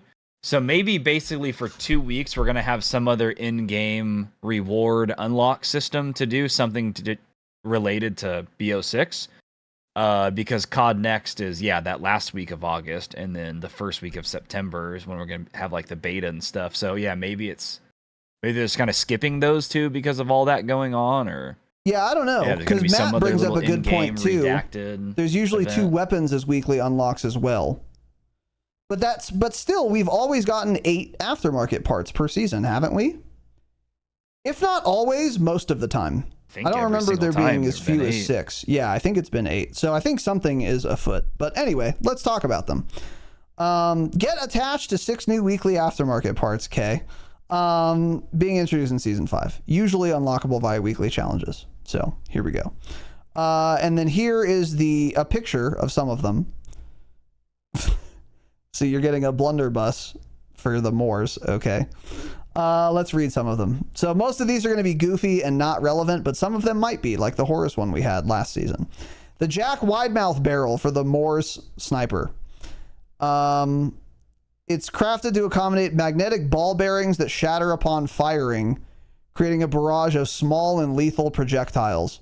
Okay. Yeah, that's won't be good. Next. Won't be good. Yeah. Jack Slash, many weapons with underbarrel capabilities. Underbarrel vertical grip doubles as a combat knife, replacing your melee with a lethal slash. Terrible. Just run throwing knives. They've run out of ideas. I think we confirmed it. Yeah, that's why we're getting 6. Okay. If you run a throwing knife as your lethal, by the way, as long as you haven't thrown them all, your melee becomes an automatic lethal slash. Do that instead of sacrificing an attachment slot on your gun and giving up your underbarrel slot. That's insane to do, so don't use this. The Jack Protean for the Rawl LMG, which is an MW2 gun, by the way. It's a conversion kit, turns the Rawl into a highly adaptable prototype weapon with a telescoping barrel. I don't know what that means. Doesn't that just mean a rifled barrel? Aren't all modern barrels telescoped? Well, telescoping means you can pull it out, push it back in, change the length of it, essentially. Oh, okay. Oh, then that's, I should have kept reading. That can be toggled between, never mind. That can be toggled between full auto and semi-auto fire, don't care. Offering suppressive fire and precision in the same weapon. Yeah. I don't get it. I don't understand it at all. I don't get it. The toggling between full auto and semi-auto has literally nothing to do with it having a telescoping barrel, because it already could toggle between the two modes. Yeah, exactly. Will be terrible. Next. Will be well, maybe not, because maybe the telescoping barrel makes it a lot lighter, so it functions as like the Polemyot conversion kit, where it makes the LMG less bulky and disgusting.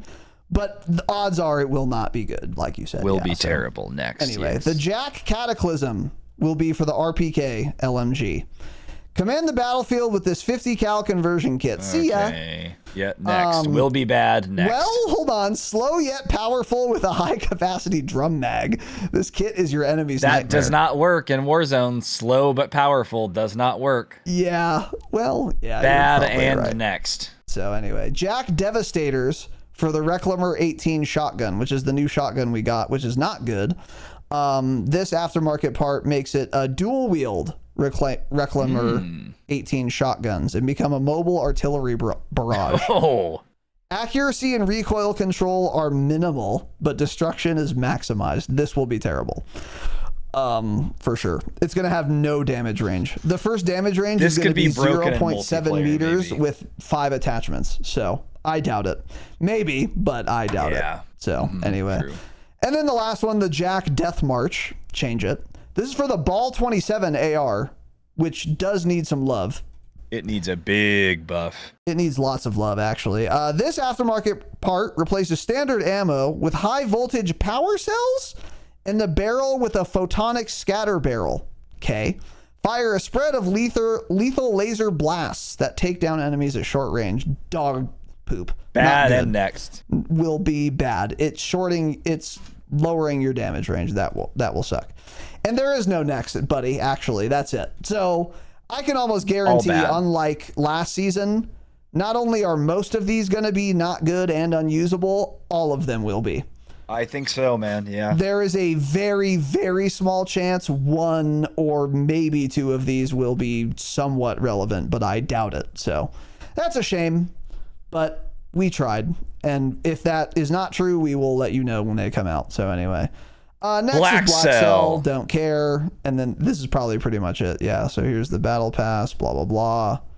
Operator skins, Mommy, okay. Yeah, and you get operator skins Ivan, coming. okay. Will be buying Mommy, by the way. Got it. Reckoner, got it. Edgelord. Reckoner. All biographical information for this operator has been redacted. Yeah, so it's another like Nikto type, like, oh, you can't see his face. I love those skins. Shut up.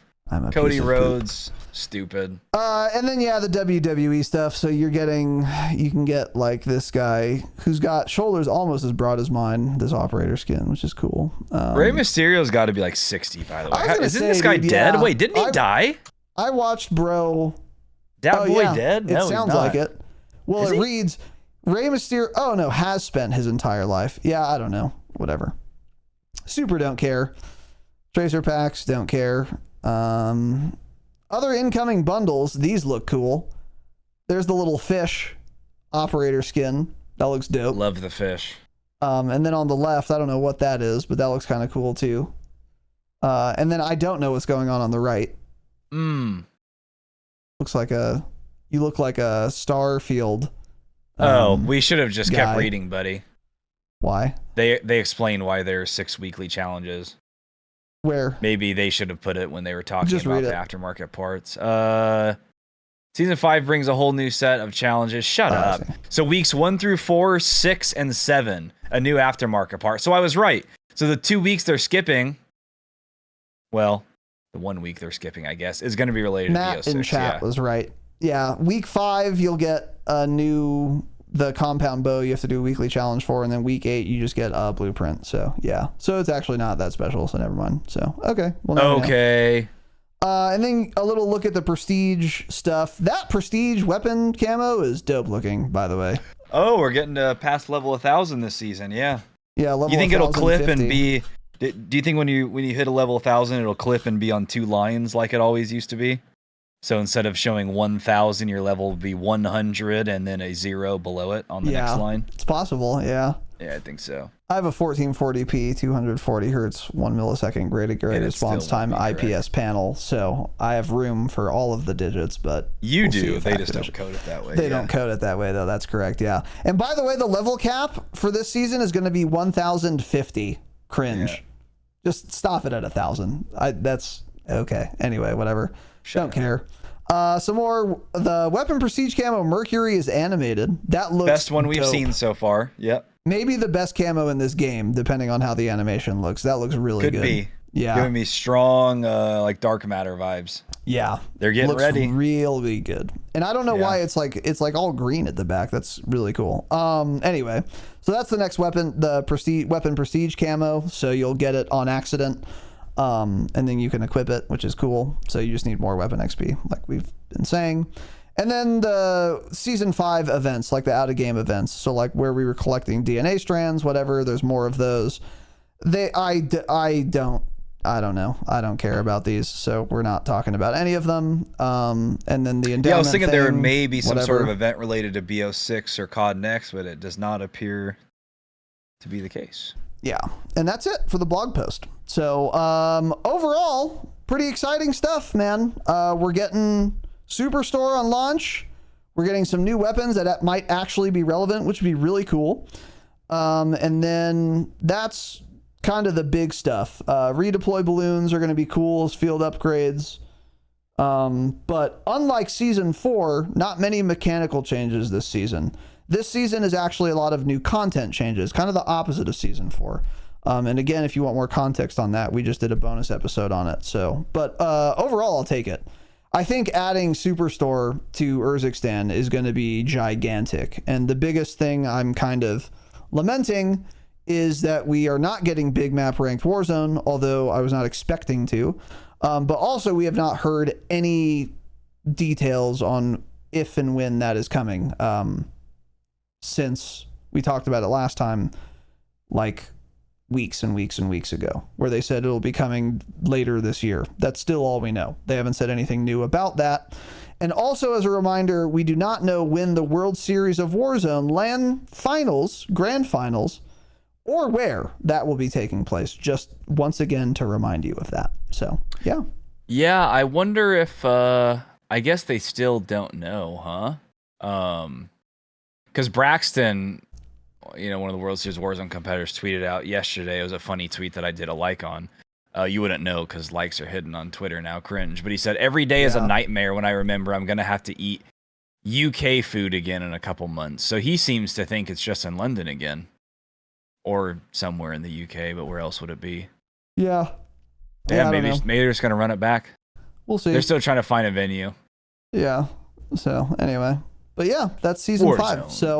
5. So yeah, like I said, on Saturday we're doing our Resurgence POI tier list, Resurgence maps POI tier list part 1.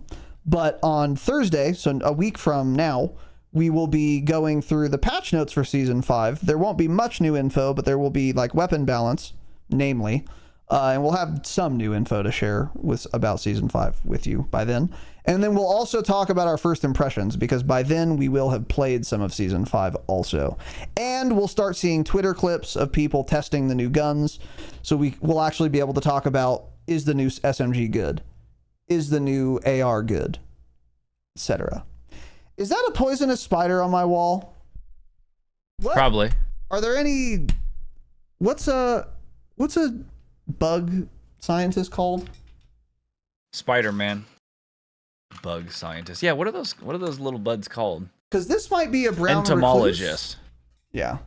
Any entomologists in chat? I don't know if it is, but it's like small and brown, and it's got like a little white thing on it. Let's see. That sounds like brown recluse. Yeah, I think they have a big white belly or something on them. Yeah, look in the Damascus Lounge if you're a Damascus patron in Discord and tell me if I need to murder that spider. That's disgusting looking. It's pretty small. That's really gross to be fair. looking. I zoomed in a lot. Yeah, I don't think that's a brown. I don't think that's little Recky. If it's not going to kill me, I want to leave it alive because spiders eat bugs. Let's take a peek at it. Let's do a little. Oh no. Oh no, that might be one, buddy. Hold on. Or that might be a wolf spider. Do I have those here? Yes, that is a wolf spider, it appears. Is that bad? Let's take a peek. Does it have a violin shape on its back? Let me see. Their venom isn't poisonous to humans. It can cause harm to pets and livestock. Oh, I don't care about my pets or livestock, so. Come on, dude. Is that a violin appears shape? to be I don't think so. a wolf spider. So it won't kill me. It's probably not going It's to bite me definitely anyway, a wolf so it doesn't spider. matter. I'm going to post a little image. That is a wolf spider. Okay. So I'll let it run through some roaches then. So if it bites me, I'll be fine. I mean, if a spider's in my house, it's on site. It's dead. Don't say every it's time. on site. So. It is. Why would you keep it alive? You keep spiders alive because they will eat like cockroaches and bugs. That and spider's ants and not stuff. eating a cockroach. You don't have ants in your house. Kill it. I don't have ants. You're right, but kill it. No, man, no. You got to keep the spiders alive. They scare away the roaches. I'd much rather have spiders than roaches. And spiders leave you alone, so it's fine. I won't die. Okay. Good comms, Matt. Thank you. Let's move on. So yeah. Anyway, overall, looks pretty good. We will keep you posted next week on Season 5 details. So now on to news and upcoming changes. So like I said at the outset, some stuff to talk about here as well. Not too much, but we do have, the things we do have are pretty exciting. So first of all, CDL Champs is happening or is done now, I guess, while we're recording this. Okay. So is that over? Do you know? They go the whole weekend, so no. It probably doesn't end till Sunday. Yeah, which is what I said. So we won't keep you guys posted on that, but okay. Yeah, I'm pissed that you even said, edit that part out. We're not talking about the CDL at all. Edit that part out when this goes live. Okay. That pissed me off that you put that in here. Anyways, next little news item here is, normally I'd save this for the end, but because a lot of the information we're going to talk about today came from this source, I have to mention it now. Call of Duty, the franchise has started an official Call of Duty podcast. They've named it the CoD Pod. So, unironically, the Dropshot, a Call of Duty podcast, is going to have better Call of Duty podcast SEO than Activision's Call of Duty podcast will. Because we aren't dumb like they are, apparently. And we actually put the name of the game in the title. So when people Google Call of Duty podcast, we'll probably come up before theirs, which is hilarious. But anyways, they have started a podcast. Will they keep doing it? Probably not, to be clear. They're probably going to do up to 12 episodes.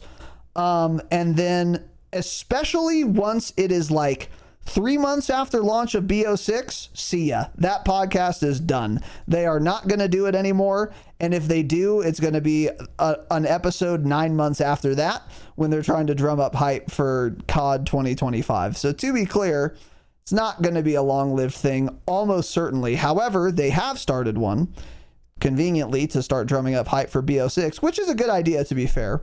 And the reason I'm bringing this up is not so that you go listen to it. You can if you want. I won't be. But because since it is an official source of Call of Duty, it's from like them officially, then whatever information they talk about or give you is like auto confirmed. So, and today, like right now, we are going to be talking about some information that came from that podcast. So I thought I would bring it up. That's what's going on. And that trend will probably continue until BO6 launches and after. We'll be getting some new info from a new source, which is a good thing, to be fair. I like that they did this. I don't think they're going to continue to take it seriously, but the more avenues of communication that the devs have with the player base, the better. And a podcast is like the best way, the best medium, because it's long form and they get to talk as much as they want. And there will probably be instances where they say more than they should have and get in trouble internally. And those times are going to be funny because they are not well manicured, thought out to the PR spun to the letter like a blog post can be. So it's also a podcast, by the way, but they don't have it on any podcast apps. It's only on YouTube. So it's a YouTube video show series. Yeah. Yeah. You're right. Yeah. So anyway. So yeah, That's with that said, we've gotten some information from that podcast, and some not. So first of all, starting off here, Charlie Intel did a tweet on July 15th. We'll be at Call of Duty Next. See you August 28th. And then they included their little invite they got. So here's one picture. They got like a binder. These plans are quite destitute of water, and nothing is to be seen on them. The Truth Lies is on the background, and then it says August 28th, Washington, D.C. So I don't know. This is a lore thing. And then here's another picture of it. And CoD Next is in Washington, D.C., it. which is interesting. Yeah, that is interesting. That's a good place for this, given the like story of this game or whatever. So here's like the little invite all the creators got. It looks cool. Just thought I'd show you guys that. So that's dope. And we already knew the date of CoD Next, to be fair. And that is once again happening on August 28th. One thing that was confirmed, by the way, in the CoD podcast is that live gameplay footage of Call of Duty Black Ops 6 Zombies will be shown at CoD Next on August 28th. So we basically already knew that we were going to be seeing Zombies gameplay, to be fair, at CoD Next, but this is like official 100% confirmation via the Call of Duty podcast that we will be seeing Black Ops 6 Zombies gameplay. And if you listen to our Patreon episode on that we did recently, I am incredibly excited about this. I would love to see some gameplay, maybe see some water zombies. Gonna be dope. I'm excited. So yeah, very excited to see zombies. More excited to see zombies than multiplayer. Yes, very excited for it. Because multiplayer, I'm obviously gonna like play more than zombies, but I pretty much know what I'm getting with multiplayer, and we already saw a lot of multiplayer gameplay and got a lot of details on it at in the Black Ops Black Ops Direct or whatever, Black Ops 6 Direct. But zombies we know like very little about, so yeah, I'm with you there. So, and then we also have this little image for you here. This is showing just once again the this is showing the beta dates. So there was speculation, heavy speculation, that we were going to get the beta directly after CoD Next, and it turns out that is exactly what's happening. So couple days after. Yeah, I guess it's 2 days after. So CoD Next is on August 28th. Early access for the beta is on August 30th through the 4th, September 4th. And then there's going to be an open beta September 6th through September 9th. So this is, like Tanner and I had talked about, really cool and really good, because we're going to all watch CoD Next. We're going to learn a bunch. We're going to get really excited.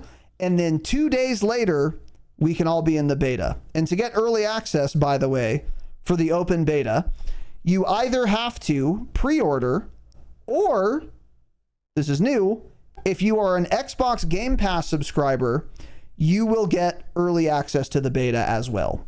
So that's really cool. They're not going to make you buy a box to get early access, because if you have Game Pass, you're going to be able to play the game. So they're also tying in the early access to the beta with that as well. That's a classy move, and I'm happy for you Xbox Game Pass subscribers. So that's dope. I'm looking forward to that. August 29th is going to be rough, though, because we're all going to be wanting to play but not be able to. But that's okay. So there you go on that. Yeah. And then that is pretty much it. Although we have 2 little clips to share with you guys. Once again, from the Call of Duty podcast, talking about some features that will be happening for BO6. So we will start here. This is a clip shared of the Call of Duty podcast from Charlie Intel, and Charlie Intel says, Omni movement in BO6 cannot be toggled off. It's a core part of the game and will be in campaign, multiplayer, and zombies, and eventually in Warzone. So let's listen to what they said on the Call of Duty podcast about this. One of those things is, can you toggle Omni movement on and off? Can you turn Omni movement on? The answer is no. Omni movement is a core foundational mechanic of the game. You cannot turn it off. But one of those. So there she says it. Omni movement is a core mechanic of the game. You can't turn it on or off. Now, this to me, honestly, was obvious because that would be like turning off jumping or sliding in MW3. You can't do that. You can like not jump, I guess, but you can't just like go into the settings for a custom match and disable jumping. That would be insane. It doesn't make sense. And in the same way, Omni movement is not going to be cancelable. And the reason this is even being talked about or relevant at all is because a lot of the CDL nerds are worried that it's going to be too different than what they've been doing for 20 years.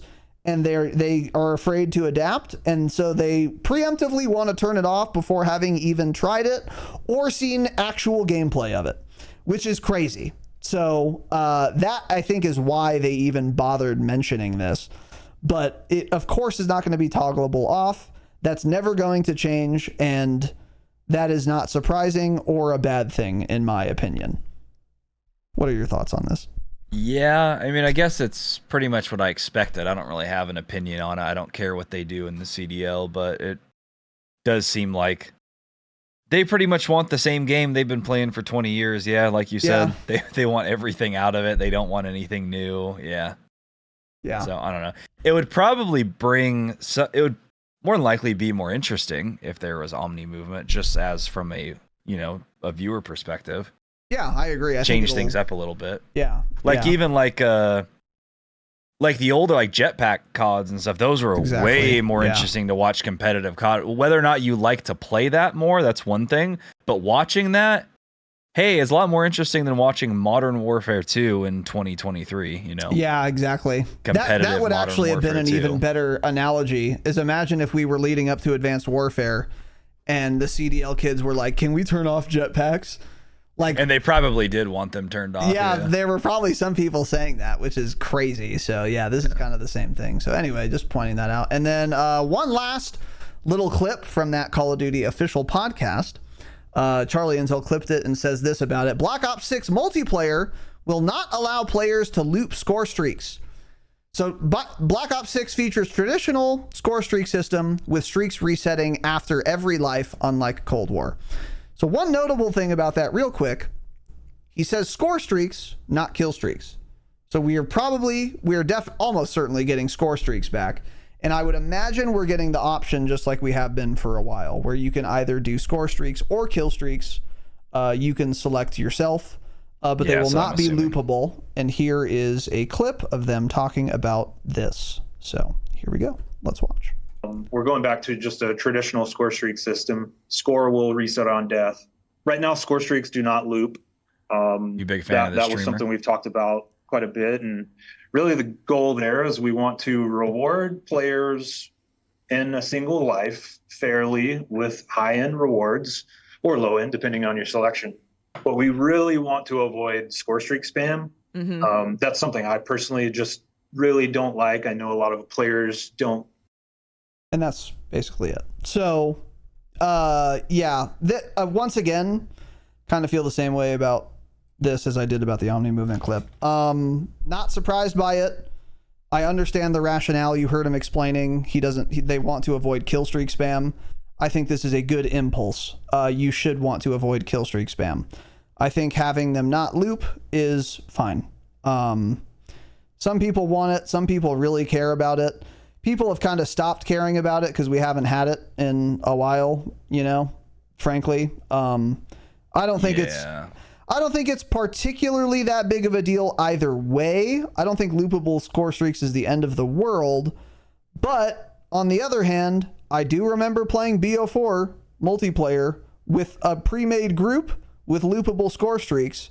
And we would get, once again, one Thresher and see ya. We are looping that for the rest of the game, and you will never not have a Thresher, Mantis, and Strike team against you if you're on the other team. When I'm Prestige 800 and playing with like 3 of my friends that play all the time too. It's not fun.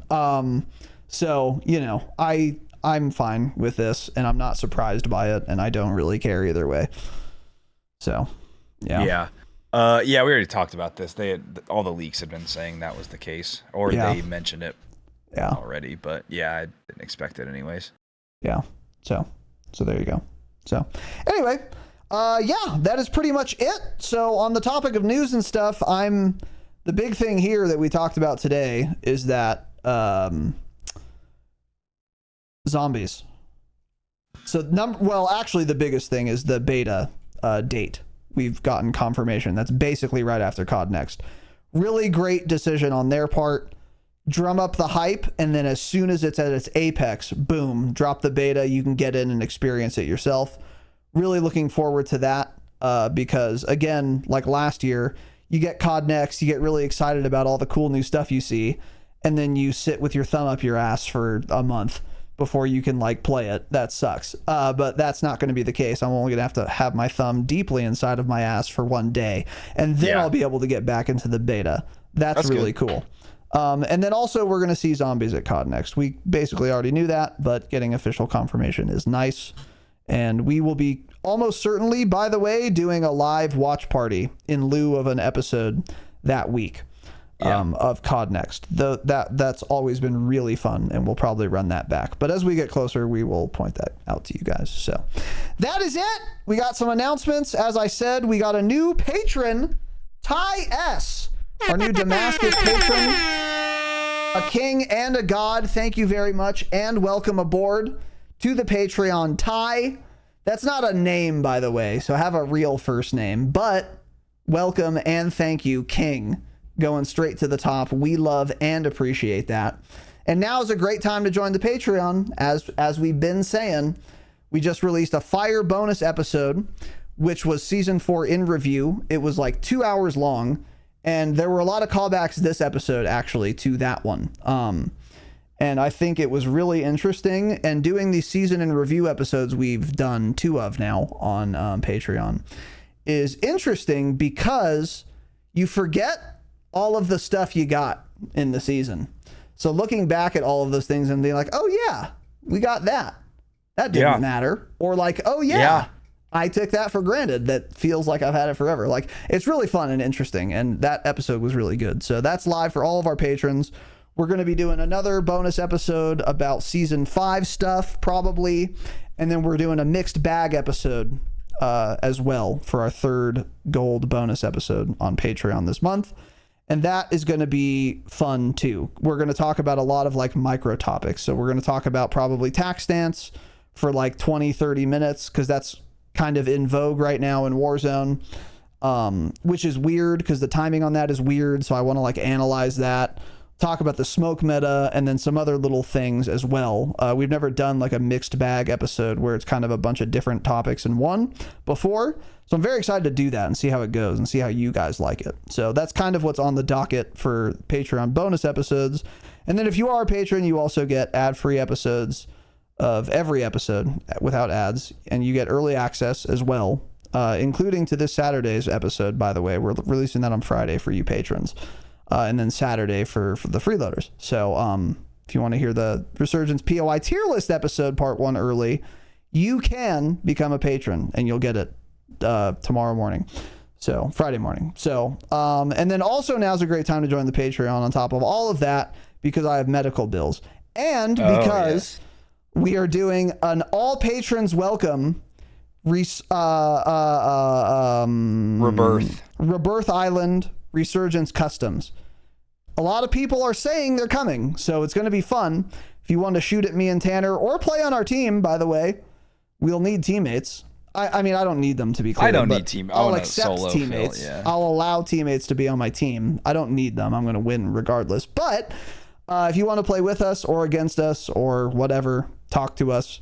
All patrons are welcome this month. So sign up for the Patreon if you want to come to that. It's going to be on the 25th, Saturday, 5 p.m. Pacific time. Join the Discord and go to the events tab. You can see exactly when that is for your time zone, and you can figure it out from there. So now's a great time to become a patron. Thank you again to Ty. And then last and certainly not least, we got a nice little financial contribution to my considerable medical deductible that I'll have to pay from Peter S. and there was absolutely no message attached. He didn't say anything, but he wanted to chip in and help out in these very trying times for the Dropshot LLC. Yeah. And he gave us an extremely generous donation of United States dollars. So this is real money. And Good. It is a whole giant whopping 100. Wow. United States dollars. That is a big fat donation that we really appreciate, dude. That's a lot of money. Thank you very much. We need it. And we will take it. And there are no refunds, obviously, but that doesn't matter because you were happy to do it, weren't you, Pete? So thank you very much, Peter S., for that $100 donation. For real, dude, we really appreciate it. You didn't leave a message or anything, so can't read it. Can't read whatever you didn't say, obviously, but that's fine with me, man. The money is enough. It's more than enough, and it's very generous. So for real, thank you, dude. Very kind of you. We appreciate it. So with that said, We do appreciate it, Pete. Old Pistol Pete. Pistol Pete Maravich. W. Stay humble. Yeah, that's it. Stay humble.